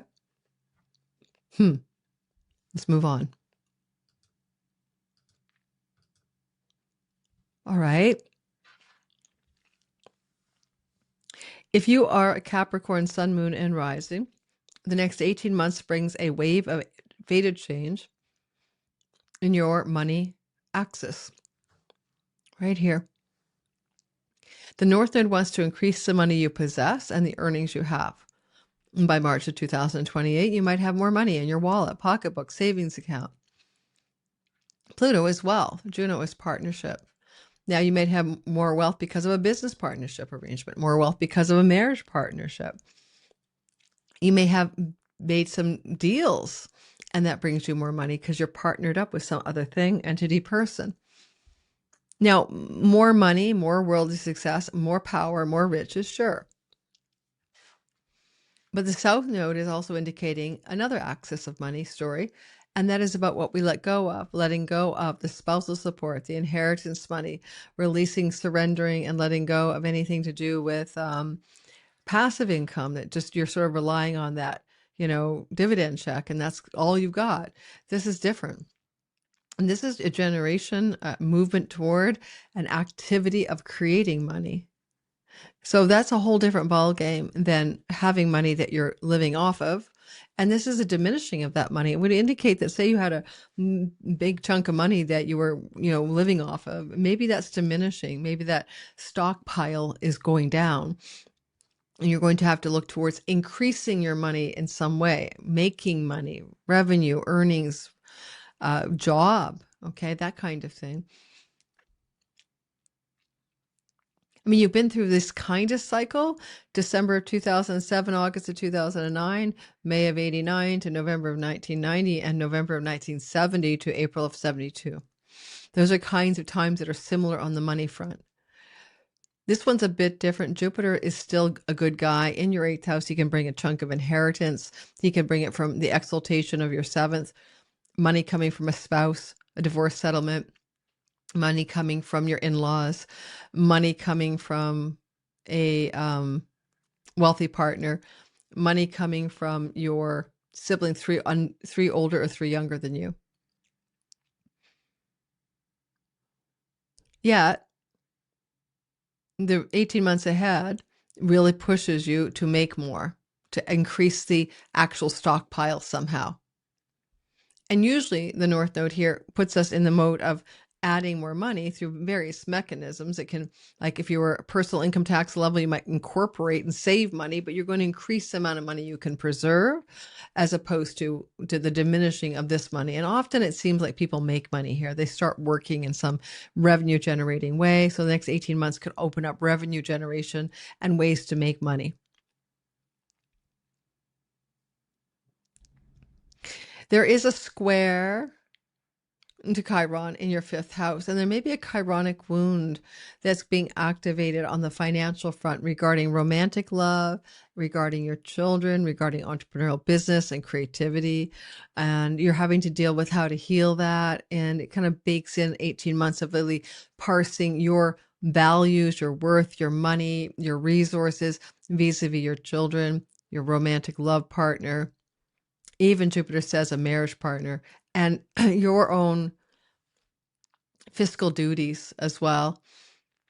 The chironic wound here can also be calling you to look at money in relationship to good fortune. This is a house of good fortune, and there's a chironic wound. Where is my good fortune anyway? Right? And this is your values. This is deeper than just like, you know, disappointment about a job that didn't work out. Because the fifth house is that spiritual vitality, that enthusiasm for life, and why we get out of bed in the morning. And that's where the wound is. And so there's a lot going on in the next 18 months for you to assess that spark of divinity within you and what it wants to create. It can create an entrepreneurial business. It can create a book and create an art project, but it needs to be addressed. This is your natural talents and gifts you were born to express. You're needing to look at that, even as you're also looking at an axis of money. The moon is stoic and exiled in your sign. You are emotionally shuttered here. You might be finding yourself feeling more emotionally cloistered or closed, especially in relationship to love that is romantic and or more particularly committed. This can mean that your emotions are like, you could put the shutters on the windows, right? Because a storm is coming. You're feeling exiled from marriage. You're feeling exiled from your clients and customers. You're feeling exiled from your business partnerships.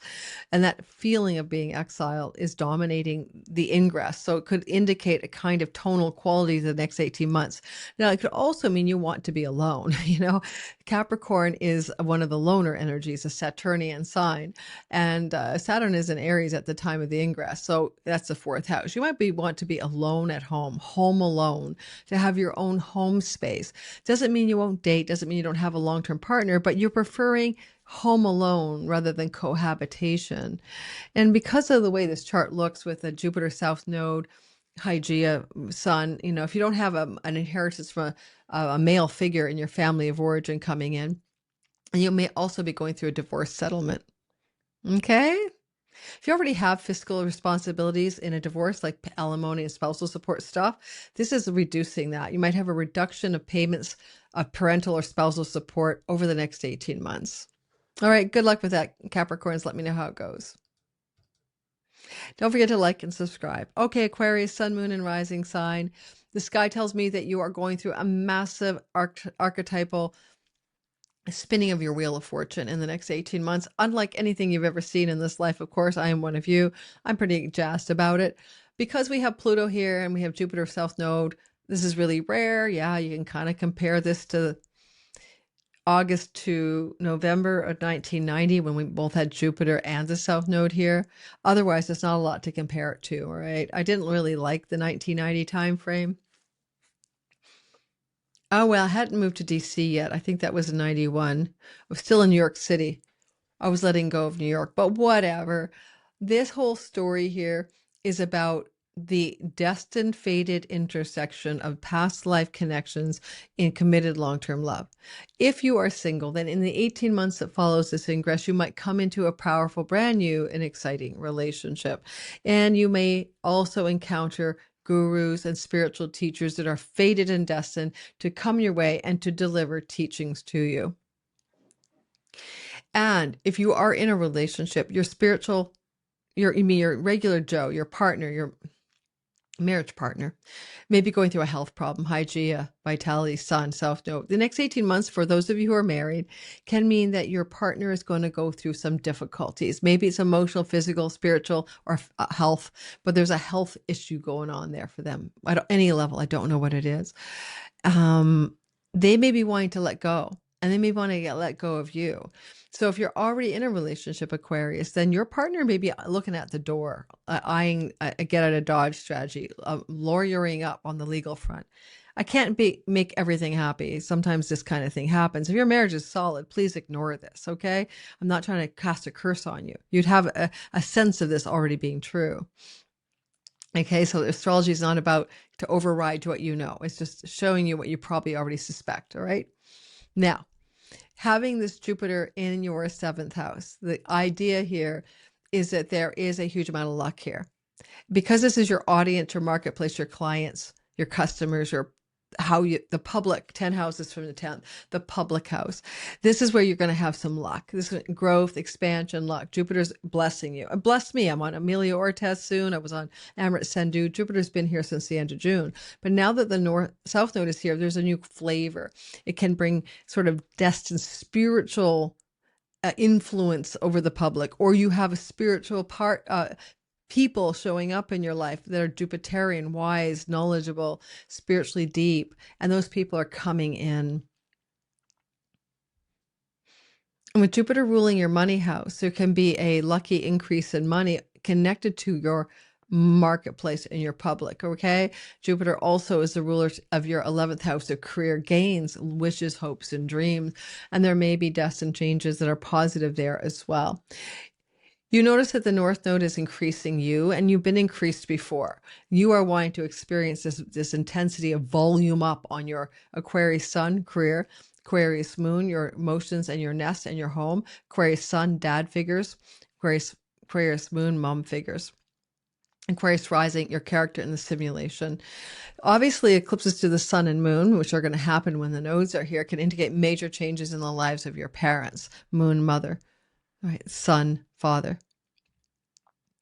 You can go back in time and see if those things were true in the past for you, that you experienced a major change of identity, or your parents experienced a major change in their realm. You might want to go back to the dates I've already provided. Ultimately, with this energy of Pluto, you're experiencing a new kind of power. You are a vector for transpersonal evolutionary power. And you are allowing the Plutonian energy to move through you. And so with this power, which can bring wealth, but also just the word power is good enough, this god of wealth and power is moving through your sign. And with Juno here, you may power couple up in business or love.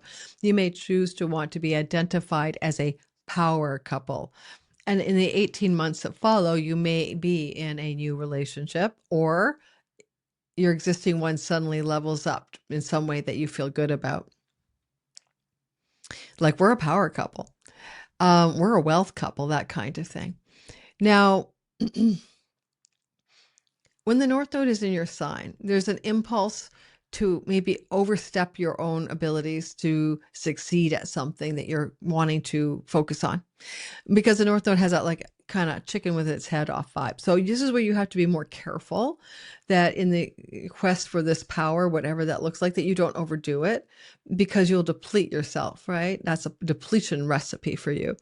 So be more cautious. Saturn is your ruler at the time of the ingress. He's in the 3rd house. It kind of indicates a vibe that you're most likely going to try to work for power in the 3rd house, right? Like, oh, I'm going to power up in writing, communicating, marketing, selling, and teaching, traveling, etc. But still, you have to be careful you don't overextend yourself, because it's in your sign. To understand that, go talk to Pisces. Talk to Pisces, rising, sun, and moon, who've already gone through this for 18 months before you, and they'll tell you the story. In fact, 18 months before this for Aquarius, you guys were overextending your ability to make money. You probably made a lot more money, but you also may have been wiped out, exhausted, all of 25 until July of 26, right? So think about that.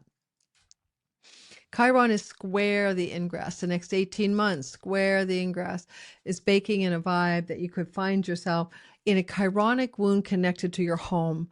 Now, home, domicile, and home life, all interchangeable. Being home, what you do in the home itself. Now, this is also childhood stuff. So I mean, you might be investigating some childhood wounds in a very, faded way.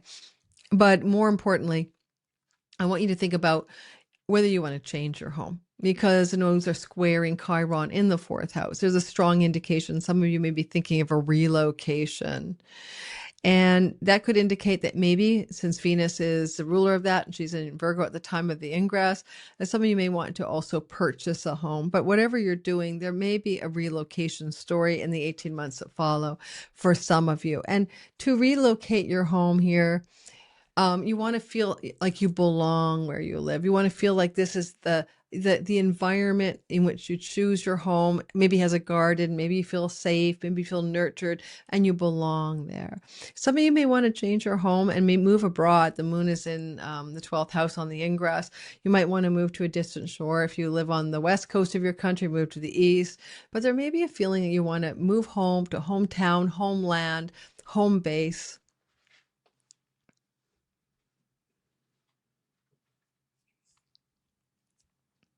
The moon is cold, the moon is stoic in the 12th house. Now, sometimes a stoic moon is a good thing. So the moon is exiled from the house of health and pets and work. You might be feeling a little bit of isolation chamber, but you might want that because the 12th house is like aloneness, contemplation, and solitude. And of course, Saturnian energy is Capricorn, and Saturn likes to be alone. So the moon wants maybe this sort of emotional containment, alone time. And at the same time, there is this focus over on the other side on work. And so the workhouse, Lord of the workhouse, right, is really trying to pull back and be maybe alone for a good reason. A lot of times when there's a desire for 11th house, 12th house aloneness, there's something we're trying to accomplish. It requires time alone, right? Like you're writing a book and you can't socialize with your friends all of the time. So there's that, but you have to reduce your workload and you want to be more alone. That's best I can say. It sounds like I'm repeating myself, but that's what the sky is suggesting. Okay. It's like seek your alone time. And the moon is looking for that aloneness. And, but on the other hand, with a broad trine to Chiron, you're possibly wanting to move quite a distance away from where you're currently living right now, wherever that is. Now, it doesn't have to be to another country, but there can be a significant relocation. That's all I'm saying. We're sticking with it. Okay, that's what we got. Pisces, sun, moon, rising sign, nodes of fate, moving for 18 months into the Leo and Aquarian axis and activating your house of debts and pets, rental properties, situations connected to your work and health, and across the way, everything that connects you to your self-undoing bad habits and patterns. Now, I just can't believe my laptop battery told me it wasn't charging. All right, back in. And I think for you, this is very existential because this is an axis of the 12th house of spiritual awakening, moksha, liberation. And Pluto is death and rebirth. So you can't get any more, intense. And the North Node is destiny. So some of you may be going through a really profound 18 months of spiritual inquiry, spiritual attainment. On the other hand, and Jupiter in your 6th house might ask you to get a job opportunity, the kind of golden one with the sun there. It may involve also the need to let go of one path in order for a new profession, vocation, or career to open up. Because Jupiter rules your 10th house, and with the South Node, it's kind of a combination. You could either be in a career that's very medical or healing and spiritual, or, because Hygeia, or you could be letting go at the same time of one prior career path or something that you had been doing professionally and letting that go for something deeper, different, and more profound to enter in. Jupiter here can protect your health with Hygeia. You might be more focused on your health in the next 18 months, looking for more vitality and life force energy. The South Node is very much about that spiritual wisdom and depth that you have in you. And that spiritual depth and wisdom, even from past lives, is a very operational on an axis of karmic debt. You may be releasing debt and karmic debt relationships. You may be letting go of certain relationships in your life that have outworn itself or the karmic debt has been repaid. Karmic debt does not always linger forever. A lot of you are still coming off of the South Node through your 7th house of committed love that began in January of 2011, and you may have let go of a significant love relationship already. You may also have entered into shorter relationships with South Node connections, meaning past life connections. But now you're past that and you're really looking at another feature. And the North Node in the 12th house is a call to expand or volume up alone time, isolation, retreat, ashrams, your spiritual path and your alone time are really strong for the next 18 months. You might get involved in a relationship with somebody in a distant land or foreign shore with Juno there. That could happen. It could happen. It's not the most obvious.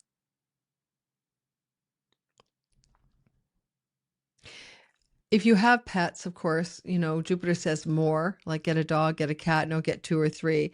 And then South Node says past connection. So, you know, the reincarnation of a former pet may occur under the sky. If your pets have health challenges in the next 18 months, Jupiter will do its damnedest to find a solution. Okay, bring you the right healer, medicine. Chiron is being squared, and this kind of bakes in a vibe of a chironic wound around neighbors, neighborhood, cousins, aunts, uncles, nieces and nephews, sibling wounds as well.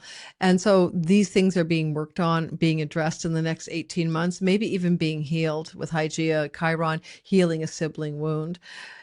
You could also be healing some wounds connected to that locational quality. I mean, Chiron always feels like he doesn't belong, and he's in a house of the neighborhood, the environment that you spend your time in daily. And so there may be a call for a new neighborhood, an axis of change around locale. Jupiter's in a rental house, so rental property opportunities for changes of neighborhood in the next 18 months. And some of you may want to change your neighborhood to be closer to children or a romantic partner, but it looks very rental property to me with Jupiter's placement in the next 18 months. Saturn might want to get you to make money on the ingress. He's in your second house. He rules you. No, he doesn't. Never mind. I'm on my own life story. Saturn still could get you to make money in a distant shore or far off land in the next 18 months from where you currently live. Jupiter's your ruler. He's taking care of your pets, your health, and your debts. Okay. This is reduce the debt. Jupiter, South Node, reduce the debt. Whatever debt you want to reduce, you can reduce the debt. With Venus in your 7th house, it would be marital debts or debts to a sibling 3 younger, 3 older, or have debt repayment from a sibling 3 younger, 3 older, or, you know, secure money from a former spouse, that kind of thing. But it's like a debt repayment plan is in effect here. So if you have to cancel a debt because you owe someone money, including spousal support under the sky, you know, that kind of money, that can be also diminished, decreased, or canceled out in the next 18 months.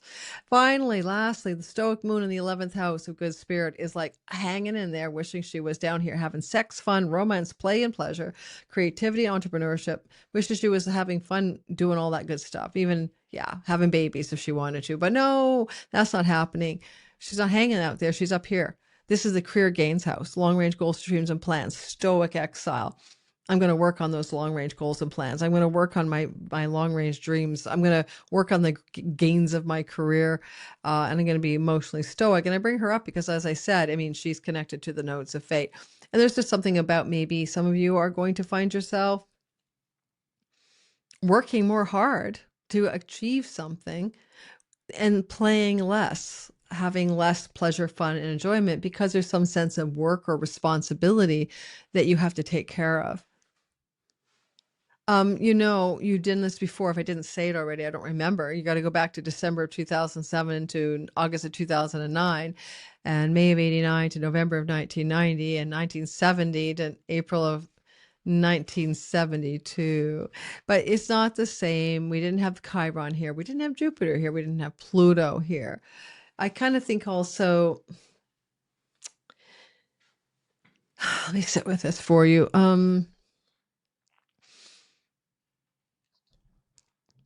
There may be a relationship wound with one particular sibling. That would be the one in particular, one younger than you. If that doesn't exist, no worries.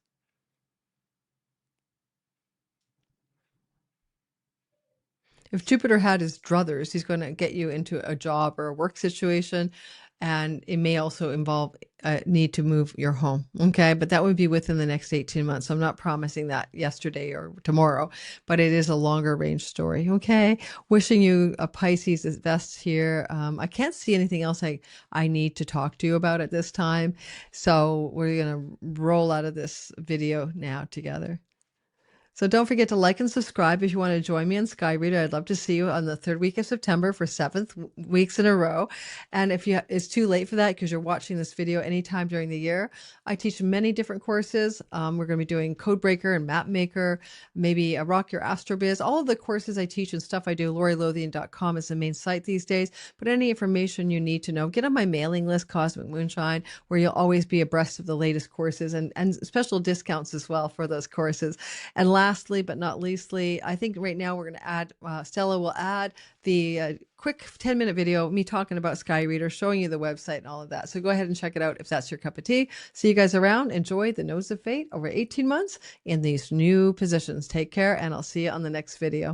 Every year I teach Sky Reader in the fall. It's always in September. It's usually 6 weeks long, and this time we're going for 7. We're taking it a little slower, giving you a very kind of leg up first week, which we take the pieces of the sky and teach you to read them in a very constructive and well-paced manner. This is my favorite class to teach. When I teach Sky Reader, I always feel so excited because you have learned to read your own sky. You now know what your chart is all about, and you know how to read the basic language of astrology for your friends, family, and your children, whoever you want to share it with. No, we're not professionally certifying you. At Lunatic Astrology, and I'm your teacher, Lori Lothian, we're teaching you to fish so that when you listen to me on YouTube and you're getting all of that guidance, maybe you can also get your own.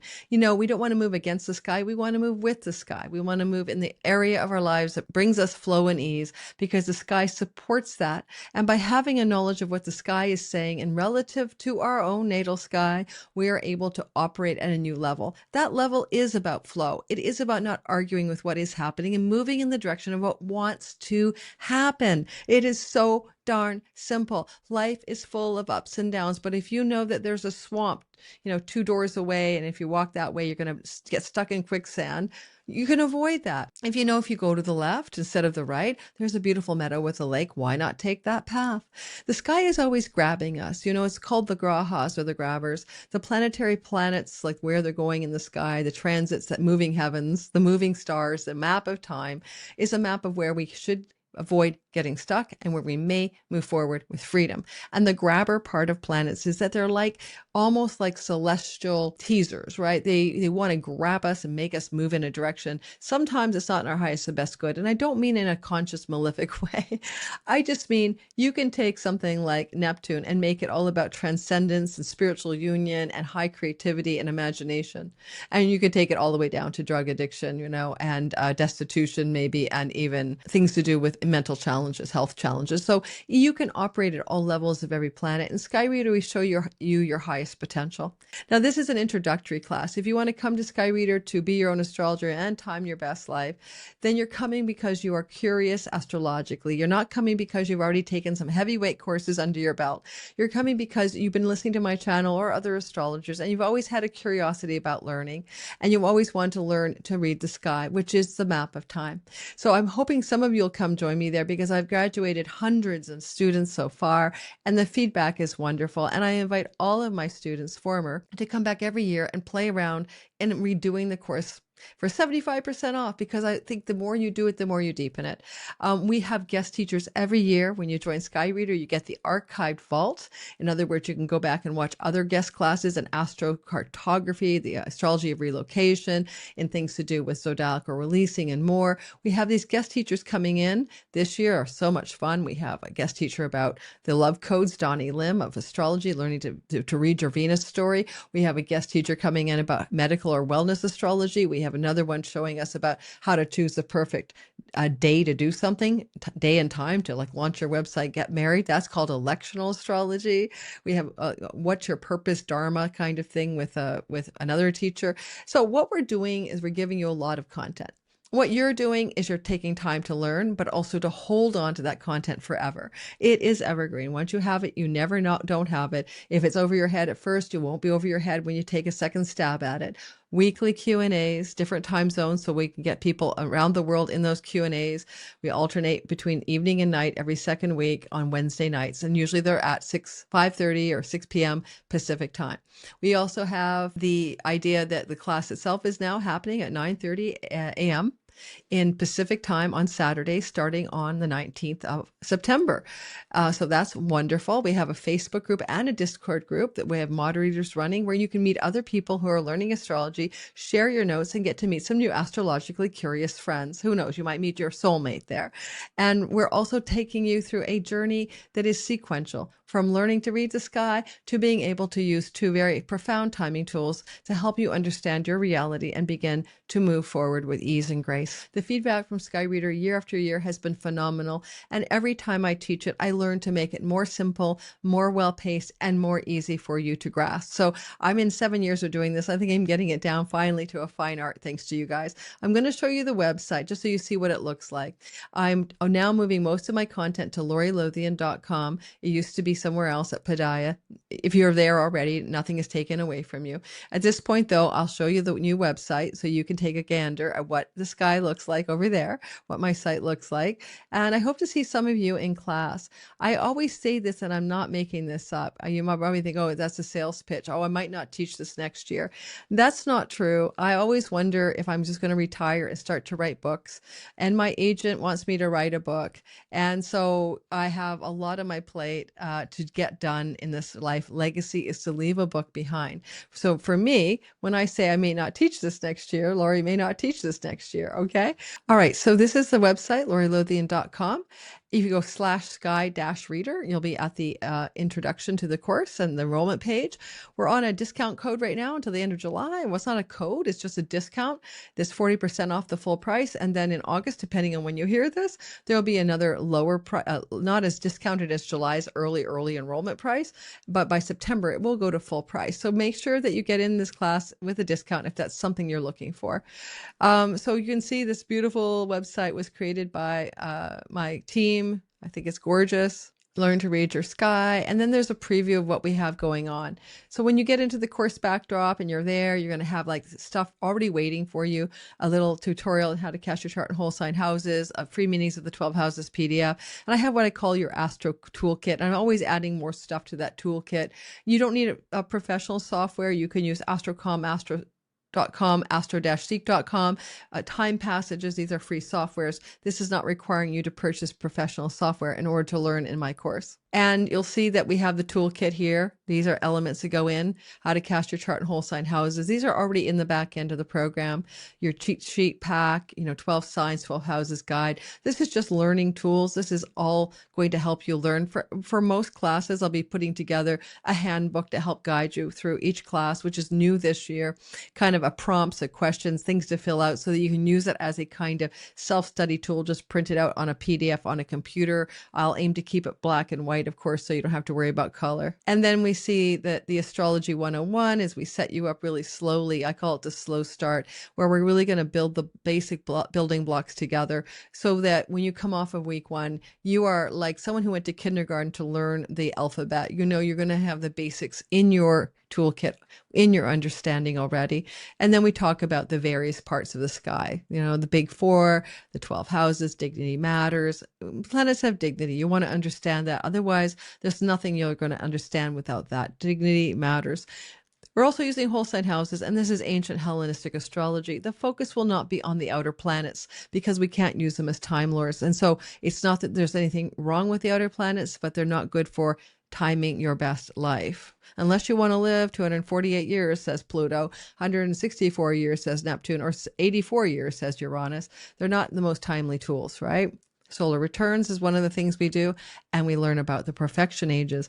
Now, you may think I know all about my solar return and my perfection age. I don't think you do. I embed in some advanced tools there for you that you won't probably find anywhere else after like 8 years and thousands of clients, nonstop teaching and seeing real clients in the trenches. I have figured a few things out, and I always like to share what I figured out with you guys so that you can also use those tools the way I do. There's always bonus content here.